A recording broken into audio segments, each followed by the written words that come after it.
The medical scanner beeped 3 times in rapid succession. Then it beeped again. Then it began screaming. Lyra-san dropped the inventory tablet she had been holding and ran across the empty medical bay. The scanner was connected to absolutely nothing. It sat on a charging dock, running its nightly self-diagnostic cycle. It should not be screaming. She reached for the device just as her communicator crackled to life. Medical bay, emergency landing in progress. Docking Bay 7. Unknown vessel, unknown species. Single life sign detected. Respond immediately. Lyra grabbed the scanner and a field kit without thinking. Her training took over. She was the only medical staff on duty during the night cycle. Everyone else was asleep. Waypoint Station 47 was a quiet posting on the edge of collective space. Nothing ever happened here. Until now. She ran through the curved corridors, her scaled feet clicking against the cold metal floor. The station kept a comfortable temperature for its cold-blooded inhabitants, around 18 degrees Celsius. Lyra had grown up in such environments. She had never known anything else. The docking bay doors opened to chaos. Emergency foam covered the floor where fire suppression systems had activated. A small cargo ship sat crooked on the landing pad, smoke rising from its damaged engine housing. The vessel had clearly come in too fast and too hard. Lyra approached carefully. The ship's hull was scorched but intact.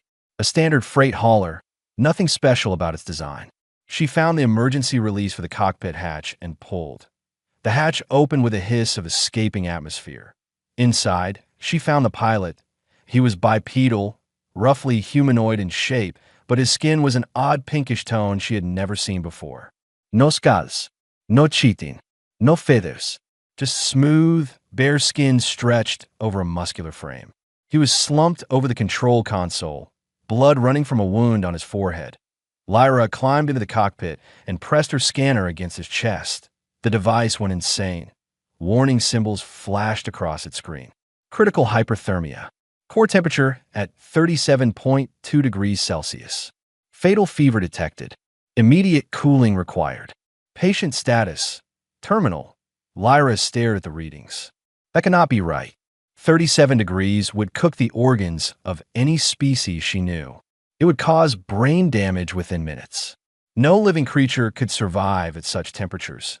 She recalibrated the scanner and tried again at 37.1 degrees. She pulled out a backup scanner from her kit. A different model, different manufacturer at 37.3 degrees. The pilot groaned. Lyra nearly fell out of the cockpit. He was alive. He was conscious. His body was running hot enough to kill any patient she had ever treated, and he was trying to sit up. "Hold still," she said, her voice higher than she intended. "You're injured. Do not move." The pilot blinked at her with strange round eyes. "What happened? Did I make it?" "You crashed," Lyra said. "Your ship is damaged. You are bleeding. And you are." She looked at the scanner again. "You're very sick. Your temperature is extremely elevated." The pilot touched his forehead and winced at the blood on his fingers. "Feels about normal to me. Maybe a little cold, actually. You guys keep it chilly in here." Lyra's mind refused to process his words. Cold? He thought this was cold? His body was a furnace. His internal organs should be failing. He should be dead or dying, not complaining about the temperature. "I need to get you to the medical bay," she said. "Can you walk?" "I think so." He moved slowly, carefully testing his limbs. "Nothing feels broken. Just banged up." Lyra helped him out of the cockpit. The moment her hand touched his arm, she flinched backward. He was hot. Not warm. Hot. His skin burned against her cool scales like touching a heating element. She could feel the heat radiating off him in waves, a constant outpouring of thermal energy that made no biological sense. "Sorry," he said. "I run a bit warm. Didn't mean to startle you." A bit warm. He called this a bit warm. Lyra forced herself to take his arm again. She guided him out of the docking bay and through the corridors toward medical. Every step of the way, she felt that impossible heat pressing against her. It was like walking beside a small SUN in the medical bay. She helped him onto an examination table. He sat there patiently while she ran more tests, all of which returned the same impossible results. Core temperature stable at 37 degrees. Heart rate elevated, but within acceptable parameters. Blood pressure normal. All organs functioning properly. Thought he was not dying. He was not even sick. This was simply what he was. What species are you? Lyra asked quietly. The pilot looked at her with those strange soft eyes. Human, he said. Name's David Webb. Sorry about the rough landing. Engine failure. Couldn't help it. Human. She had heard stories. Distant rumors. Exaggerated tales meant to frighten children. Creatures from a death world who could survive anything. Monsters with hot blood who ate poison for pleasure. She had never believed any of it. Lyra stood very still, her scanner clutched in her trembling hands, staring at the living impossibility before her. David Webb smiled at her, a gentle expression on his alien face. You okay? He asked. You look like you've seen a ghost. She had seen something worse than a ghost. She had seen a creature whose very existence violated everything she thought she knew about life. She had seen a human. Dr. Pushri Vin did not appreciate being woken in the middle of a night cycle. She made this very clear as she walked into the medical bay, her scales still dull from sleep, her eyes narrow with irritation. This had better be important, she said. I have a full schedule tomorrow, and I do not enjoy interruptions.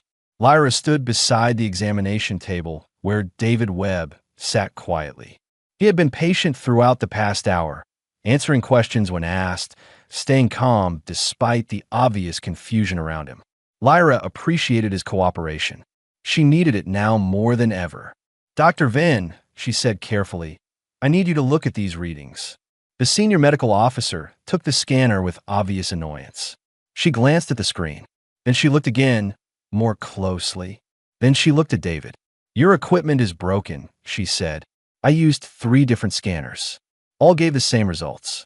Dr. Vin walked to the storage cabinet and pulled out a 4th scanner. She ran it over David herself, pressing the sensor against his chest, his neck, his forehead. Each time, the readings came back the same. 37 degrees. 37 degrees. 37 degrees. This is not possible, she said. That's what I kept telling myself, Lyra replied to Dr. Vin circled David slowly, studying him like a specimen. He remained still, allowing the examination, though Lyra noticed his shoulders had tensed slightly. What species are you? Dr. Vin demanded. Human, David said. From Earth. I'm guessing you haven't met one of us before. I have not met any species with this biology before. Dr. Vin turned to Lyra. Search the collective medical database. Look for any reference to this Earth or these humans. Lyra moved to the terminal and began searching.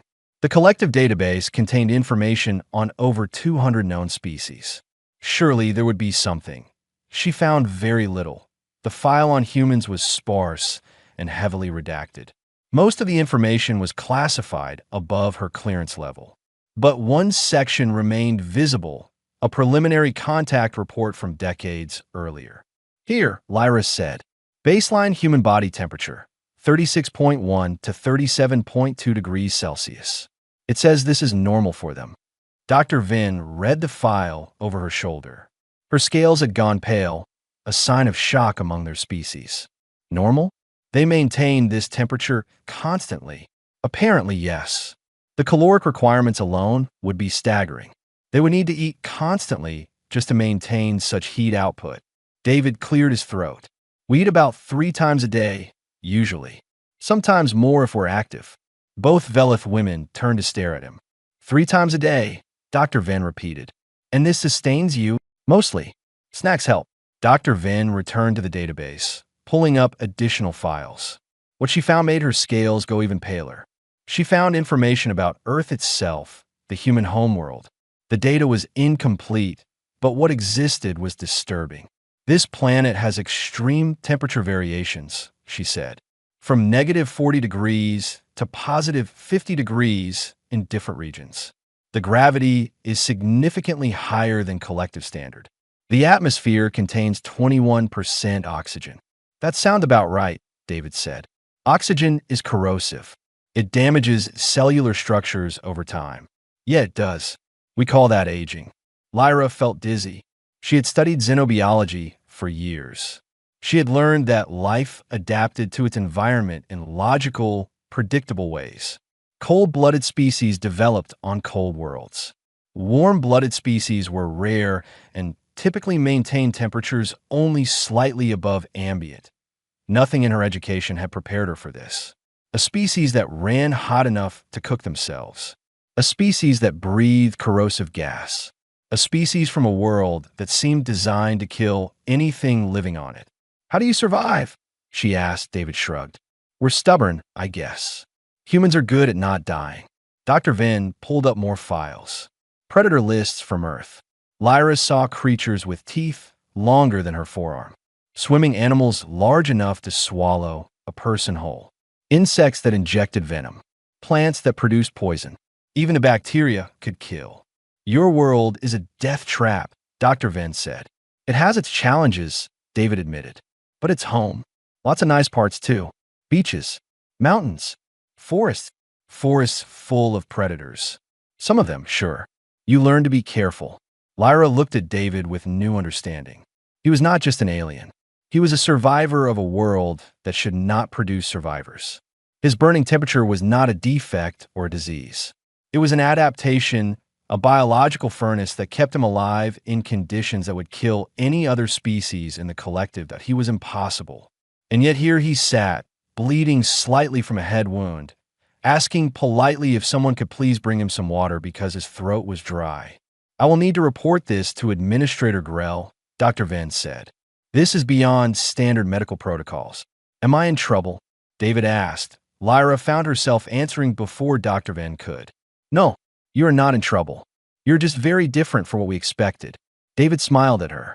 It was a warm expression, friendly and open. "I get that a lot," he said. "Don't worry. I'm not dangerous. I'm just a cargo pilot having a really bad week." Lyra believed him. She was not sure why. Perhaps it was the calmness in his voice. Perhaps it was the way he had endured their prodding and questioning without complaint.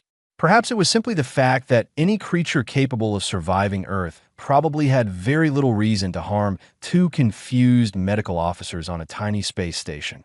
Whatever the reason, she believed him. She just was not sure the rest of the station would feel the same way. 73 messages waited in the station communication queue by the time the day cycle began. Word had spread fast. A human had arrived at Waypoint Station 47. Lyra had not slept. She had spent the remaining hours of the night monitoring David's vital signs, watching his impossible temperature hold steady at 37 degrees, and trying to understand how any of this was real. David had slept. He had simply closed his eyes, lowered his breathing rate, and drifted into unconsciousness for several hours. Lyra had watched his body temperature actually drop slightly during sleep, down to 36.4 degrees. This was apparently normal for humans. Their bodies cooled slightly during rest, then heated back up upon waking. When he opened his eyes and sat up, stretching muscles that rippled beneath his thin skin, Lyra felt the heat radiating from him immediately. His body had returned to its full burning state within minutes. "Morning," he said, "or whatever time it is here. Sorry, crash ships don't keep great schedules." "Is the day cycle," Lyra said. "You slept for 5 hours. Not bad for sleeping on a medical table." He looked around the room. "Any chance I could get some food? I'm pretty hungry." This presented a problem. The station's food supplies were designed for Velith digestive systems. Lyra had no idea what a human could safely eat. "What do you normally consume?" she asked. "Honestly, I'm not picky. Meat, plants, grains, whatever. Humans can eat pretty much anything organic. Some things don't agree with us, but we can usually tell." Lyra brought him a selection of items from the station kitchen. Some protein blocks, some dried vegetables, a container of preserved fruit. She had no idea if any of it would be edible for him. David examined each item, smelling them carefully. He set aside the protein blocks. "Those have something in them that smells off. Probably fine for you, but might upset my stomach." He picked up the fruit. "This looks good, though." He ate the entire container in minutes. Then he ate half the vegetables. Lyra watched in fascination as his jaw worked, his teeth tearing through the food with an efficiency that suggested powerful bite force. "Humans have different teeth for different purposes," he explained when he noticed her staring. Front ones for biting, back ones for grinding. We're what's called omnivores. We eat everything. Everything, within reason. We can't digest cellulose like some herbivores. And some things are toxic. But generally speaking, if it's organic and we can chew it, we can probably eat it. More staff members began appearing throughout the day. They came with excuses, equipment checks, supply deliveries, routine inspections that had never been routine before. Lyra knew they were coming to see the human. David handled the attention with patience. He answered questions. He let them scan him. He showed them his hands, his feet, his teeth. He was like an exhibit in a museum, and he seemed to accept this role without complaint. Do all humans travel alone? One technician asked. No, most don't. I prefer it. Gives me time to think. Are you not afraid? Space is dangerous. David considered this. I suppose I am sometimes. Fear keeps you sharp. But humans have been exploring dangerous places since we first climbed down from trees. It's kind of what we do. You climb down from trees. Long time ago, our ancestors lived in forests. Then some of them moved to open ground. And they spread everywhere. Deserts, mountains, frozen plains. Anywhere there was land, humans eventually showed up. Lyra listened to these conversations throughout the day. Each answer raised more questions. Humans had colonized every environment on their deadly homeworld. They had survived ice ages and volcanic eruptions. They had hunted animals larger than themselves into extinction, and now they were spreading into space. David was proof of that. One human, alone, piloting a cargo ship through regions that most species considered too remote and dangerous to bother with. By evening, Lyra noticed something. David was shivering slightly. Are you cold? She asked. He looked embarrassed. A little. Sorry. I'm used to warmer environments. This temperature is fine for working, but sitting still for hours. He rubbed his arms. My body keeps trying to heat up, but the room keeps pulling it away. Lyra had never considered this. The station's temperature was lethal in the wrong direction for him. He was not in danger of overheating. He was in danger of losing too much heat to the environment. His body was constantly burning fuel to maintain itself, and the cold station was making that process harder.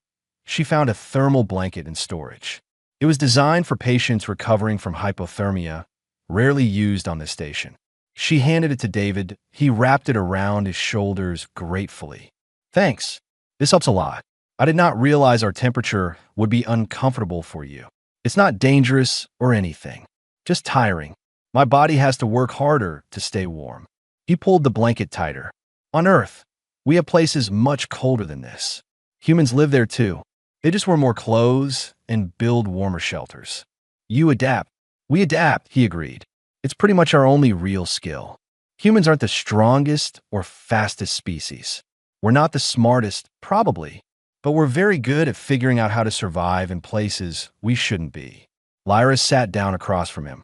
The heat coming off his body was noticeable even from a distance. It was less frightening now than it had been the night before. It was simply what he was, a creature designed to burn. Why do you do it? She asked. Why travel to these remote places? Why take these risks? David thought about this for a long moment. Because someone has to, he said finally. Because there are things out here worth seeing. Because staying safe and comfortable in one place forever sounds like a slower kind of death. He smiled at her, and despite everything she knew about what he was, she found herself smiling back. You are a very strange species, she said. Yeah, David agreed. We really are. Administrator Grell arrived at the medical bay precisely on time. The Morivan insectoid moved with careful efficiency, each of his 6 legs clicking against the floor in a measured rhythm. His compound eyes surveyed the room, taking in everything at once. David sat on the examination table, the thermal blanket still around his shoulders. Lyra stood nearby, having been asked to attend as the medical officer on record. Dr. Pushri Van had declined to participate, claiming other responsibilities, though Lyra suspected she simply did not want to deal with the paperwork. Mr. Webb, Administrator Grell said, I am required to conduct an assessment before you can move freely on this station. Standard protocol for unregistered species contact. You understand? Of course, David said. Ask whatever you need. The questions began. Simple things at first. Name, origin, profession, purpose for traveling through this sector. David answered each one directly and honestly. He was a cargo pilot, independent contractor. He hauled supplies between remote outposts that larger shipping companies did not want to bother with. Dangerous work, Administrator Grell observed. Sometimes. Pays well, though. And I like the quiet. You prefer isolation. Not isolation exactly. Just space. Room to think. Humans can be overwhelming in large groups. We're social creatures, but we also need time alone. Administrator Grell made notes on his tablet. His antennae twitched as he processed information. Your species is relatively new to interstellar travel. We've only been at it for a few generations, still learning the rules. And yet you travel alone into remote regions. Most young species stay closer to established routes. David shrugged. Someone has to make the first trips. Might as well be me. The questions continued. Administrator Grell asked about human society. David described their governments, their conflicts, their achievements. He spoke about art and music and literature. He explained that humans had thousands of different cultures, different languages, different ways of living. You are not unified, Administrator Grell asked. Not completely. We agree on some things. Disagree on others. We've been arguing with each other since we first learned to talk. This seems inefficient. Probably is. But it's also how we improve. Someone has an idea. Others challenge it. Eventually, the good ideas survive and the bad ones fade away. It's messy, but it works. Lyra found herself fascinated by this description. Vela's society was much more orderly. Consensus was valued. Disagreement was rare and usually private. The human approach sounded chaotic, even dangerous. And yet David described it as a strength. Administrator Grell finally set down his tablet. I find no evidence that you pose a threat to this station, he said. Your species is unusual, but unusual is not the same as dangerous. Thank you, David said. However, I must ask, your biology is concerning to many here. Your temperature alone has caused significant anxiety among my staff. How do you suggest we address this? David thought for a moment. Honestly, I think the best approach is just letting people get used to me. Fear comes from not understanding. The more they see that I'm just a person trying to get by, the less scary I'll seem. A reasonable approach. Administrator Grell stood. You may move about the station freely, Mr. Webb. Please do not enter restricted areas, and please report any medical issues immediately. After the administrator left, Lyra let out a breath she had not realized she was holding. The interview had gone well. David had been calm and reasonable throughout. No threats, no demands, just a tired pilot answering questions. You handle that well, she said. Practice, David replied. This isn't my first time being the weird alien in the room. Does it bother you? Being feared. David considered this. Sometimes. Mostly I understand it, though. Humans can be scary. We're from a scary world. We've done scary things throughout our history. He paused. But we've also done amazing things. Built cities. Created art. Traveled to the stars. Being capable of destruction doesn't mean that's all you're capable of. Lyra sat down beside him. The heat from his body was intense this close, but she was growing accustomed to it. Do you find us frightening? You, cold-blooded species. We are very different from you. David smiled. Honestly, I find you beautiful. The way your scales catch the light. The efficiency of your movements. You're perfectly adapted to your environment. Humans had to become furnaces just to survive. You found a more elegant solution. We did not choose it. Evolution made us this way. Same with us. We're all just products of our worlds. David adjusted his blanket. Maybe that's why I like traveling so much. Getting to see all the different ways life figured out how to exist. It's humbling. Makes you realize humans aren't the center of anything. We're just one more experiment. An alarm suddenly blared through the station. Red lights flashed in the corridors outside. Lyra jumped to her feet, her scales prickling with instinctive fear. Emergency alert, the station computer announced. Heating system failure in Section 7. Temperature dropping rapidly. 3 personnel trapped. Medical assistance required. Lyra looked at David. David looked at the door. What's the temperature going to drop to? He asked. Without heating, that section will reach -5 degrees within 20 minutes. That's fatal for your species. Below 10 degrees causes hypothermic shock. Below 5 causes permanent damage. Below 0. She did not finish. David stood up and pulled off his blanket. Then we need to move. Now. The corridor to Section 7 grew colder with every step. Lyra could feel it in her bones, a creeping numbness that slowed her thoughts and stiffened her muscles. Her breath came out in visible clouds. David walked beside her. He wore only the simple medical gown he had been given after his arrival. No thermal protection. No insulation. Just thin fabric against his bare skin, but he seemed fine. How cold is it now? He asked. Lyra checked her handheld scanner. 12 degrees. Dropping steadily. That's not bad. Little chilly, but manageable. A rescue team had tried to reach the trapped personnel from the main access corridor. A secondary system failure had sealed the emergency bulkheads. They were cutting through, but it would take at least 30 minutes. The trapped technicians did not have 30 minutes. The only other route was through a maintenance shaft. Too narrow for rescue equipment. Too cold for any Velith to survive long enough to navigate, but not too cold for a human. You do not have to do this, Lyra said as they reached the maintenance access hatch. We can wait for the rescue team. David shook his head. You said they have maybe 20 minutes before permanent damage. 30 before death. The rescue team won't make it. He pulled open the hatch. A wave of freezing air rolled out. I can. It is 8 degrees in there. Dropping to below 0. I know. He looked at her with those strange soft eyes. On Earth, people climb mountains where it drops to -40. They swim in frozen lakes for fun. Humans aren't built for comfort. We're built for survival. He climbed into the shaft before she could argue further. Lyra ran to the nearest observation window. She could see into Section 7, a storage area now filling with frost. 3 figures huddled together in the far corner. Young technicians, barely out of training. Their movements were sluggish, their scales turning pale as their bodies began to shut down. She watched David emerge from the maintenance shaft on the other side. He moved quickly, ignoring the cold that should have slowed him down. The temperature reading on her scanner showed 4 degrees now. Still dropping, David reached the technicians. Lyra could not hear what he said, but she saw him kneel beside them. He gathered the 3 of them close, wrapping his arms around them, pulling them against his body, his burning, impossible body. Through the window, Lyra could see frost forming on David's hair and gown. His breath came out in thick clouds. But he did not stop.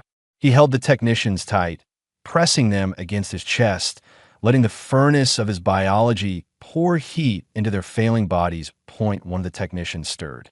Then another. They pressed closer to David instinctively, drawn to his warmth like cold-blooded creatures drawn to a sun rock. The 3rd technician was unconscious, but David held her too, refusing to let go. Minutes passed. Lyra watched the temperature continue to drop. 2 degrees. 1 degree. 0. David was shivering now. Even his impossible biology had limits. But he did not release the technicians.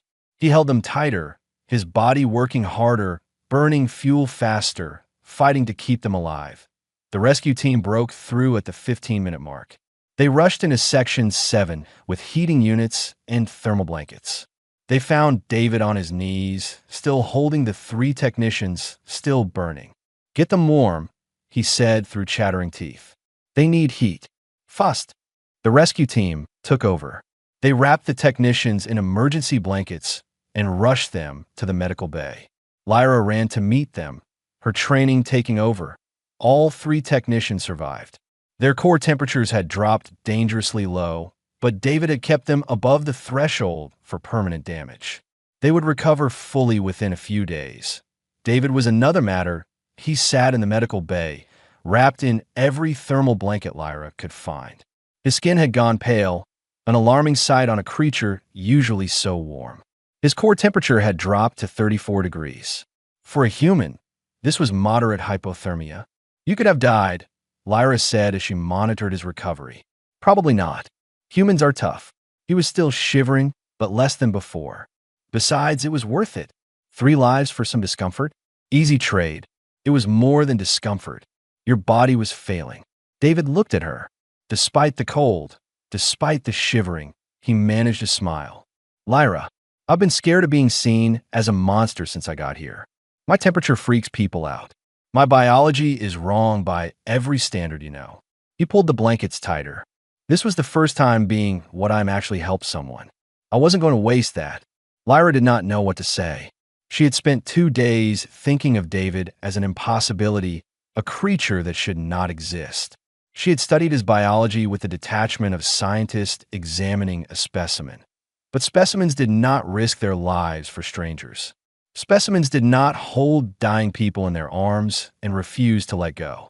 Specimens did not smile through their own pain and call it an easy trade. David was not a specimen. He was not a monster. He was just a person, different in biology, but not in heart. Your temperature is rising, she said finally. You should be back to normal within a few hours. Good. I'm looking forward to not feeling like an icicle. Is that what cold feels like to you? Yeah, pretty much. Like being stabbed with tiny frozen needles everywhere. He laughed weakly.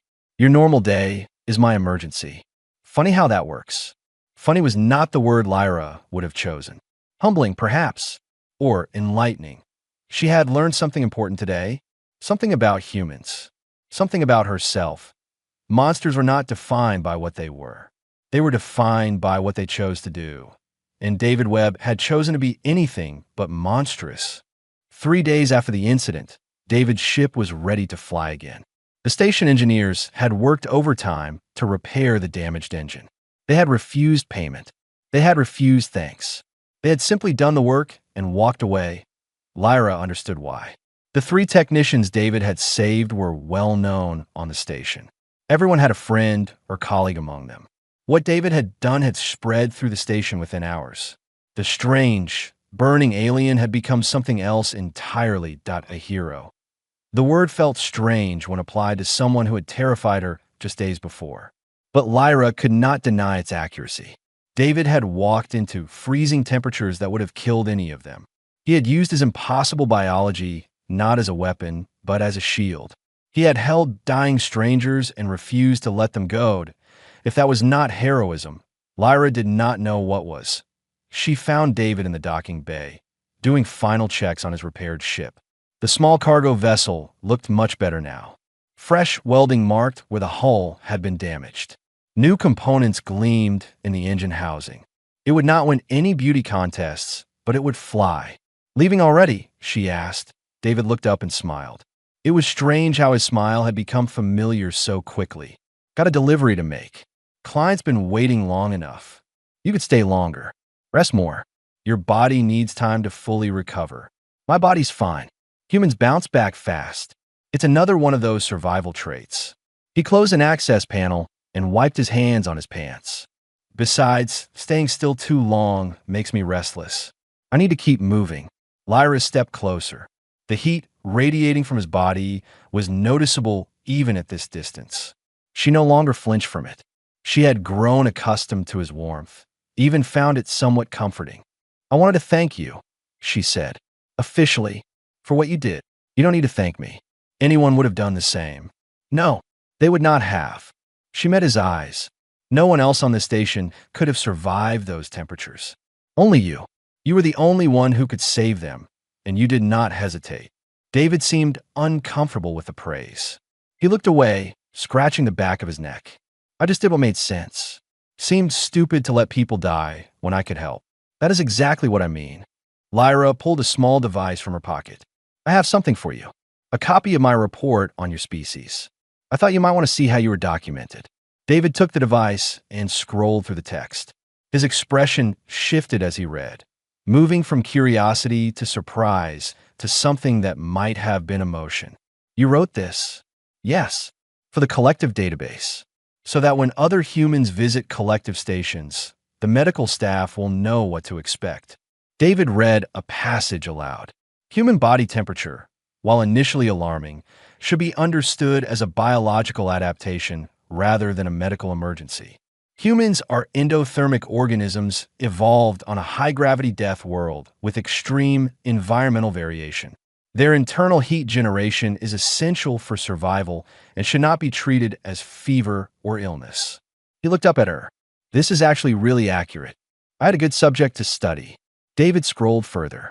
He reached the conclusion of the report and stopped reading aloud. But Lyra saw his lips moving as he processed the words.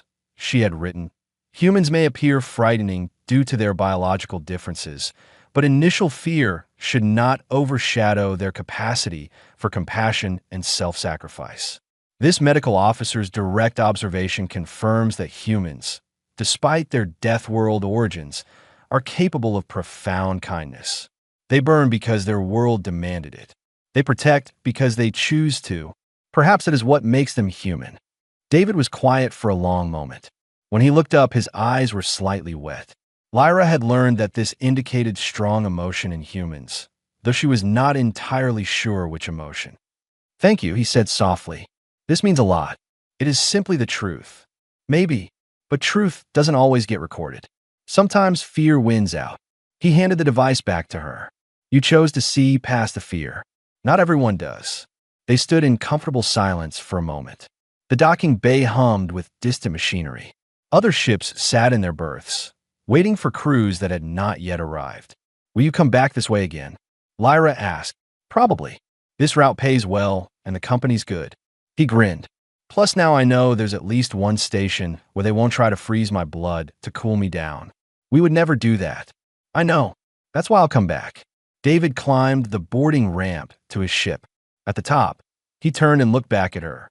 The light from the docking bay caught his face, highlighting features that had seemed so alien days ago and now seemed almost familiar. "Hey, Lyra," he called down. "Yes, next time I visit, maybe we can share a meal. I'll try some more of your fruit. You can ask me more questions about Earth.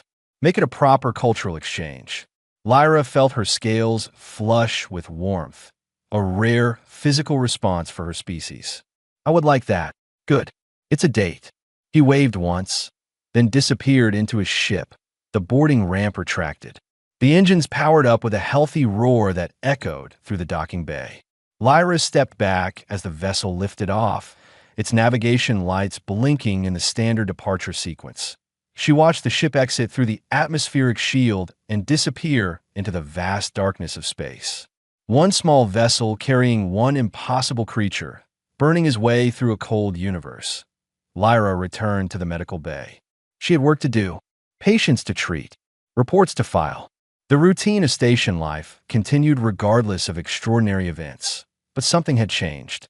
She felt it in the way her colleagues looked at her, in the questions they asked about the human she had treated. Fear was slowly being replaced by curiosity. Horror was giving way to understanding. David Webb had crashed into their lives and left them different. Better, perhaps. More open to the impossible. She sat down at her terminal and began preparing for her next shift. Outside the window, stars burned in the endless dark. Somewhere among them, a human was flying home. She smiled and got back to work.